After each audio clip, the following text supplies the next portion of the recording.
Want to start using the new Nintendo Store shopping app, but not sure how?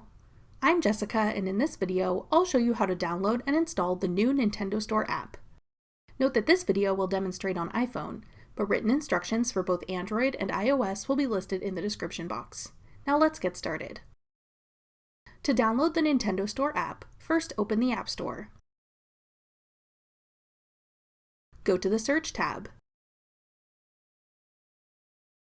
Then type in Nintendo Store in the search bar. Tap Nintendo Store when it appears in the search results. Then tap Get.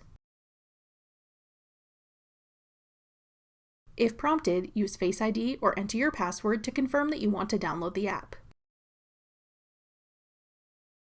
Wait for the installation to complete. Then tap Open to start shopping on the Nintendo Store. That's all it takes to download the Nintendo Store app. Want to try out another online shopping app? Check out this tutorial next. Click the video on your screen now to watch. Thanks for watching. If you found this video helpful, we'd love it if you'd hit the like button below and subscribe to our channel. We put out great new tech tutorials like this one every day.